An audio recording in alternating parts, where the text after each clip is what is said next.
Today we're going to look at some basic tools required for automotive wiring. Um, we have a stripper over here, which is a mechanical stripper. Here there's a jaw that actually holds one part of the cable in while the other blade pulls the sheath off. And we're going to look at two different types of spade terminals today that are commonly used in automotive wiring. So the first type is an open-ended spade terminal like this, and we will be using a ply like this with special jaws that will actually crimp into the terminal. So this particular terminal is 2.5 millimeter square, which is the gauge of this wire. So we will be using that to crimp the terminal. So to do that, we place the terminal in the jaw likewise, literally upside down,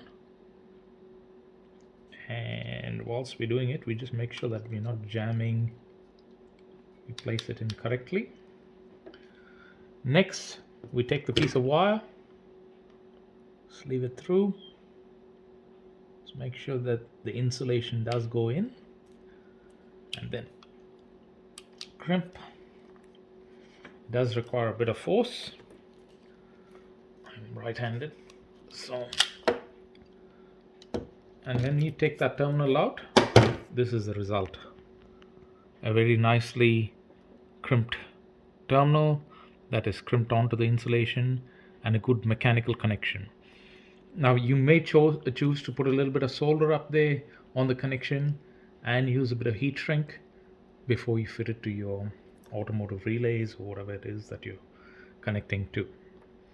So the next type of terminal that we're looking at is this insulated spade terminal.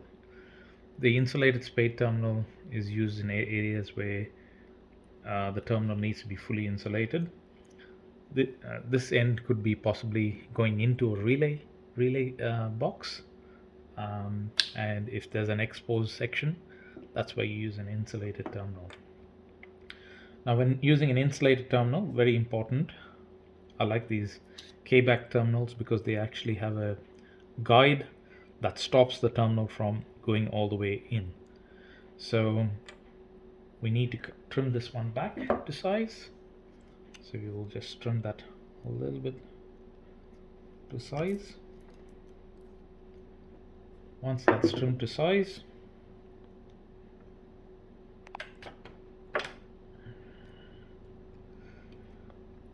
and when we trim, we just make sure it's a nice and even connection. So make sure that that is now seated nicely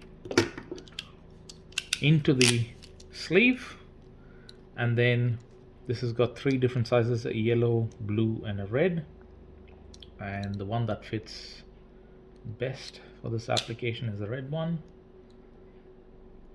I like to use that to really crimp. And there you go. You've got a nice solid connection over here. And you always do a pull test on your terminals when you're done, just to make sure that there is enough mechanical strength. So that's how you do an open-ended spade and a fully insulated spade. And the tools that you'll require for the job are a open-ended crimper, which is like this. It's got these curved jaws, and the way it works is that when you place a terminal inside the jaw, it actually starts bending it towards the profile when it's actually closed. So that's how these work. Then we have these type of crimpers, which are designed for, which have got a specific jaw pattern to suit the round terminal. So yeah, so they are the two different types of crimpers. We've also got crimpers like these, which are known as ferrule crimpers. They are available from RS Components as well. So if you crimping ferrules, they're useful as well. Obviously you need a good set of cutters. This is a big one. You can always use some nice small electronic ones as well. And that's the stripper that I use for most automotive and electrical work. Thank you.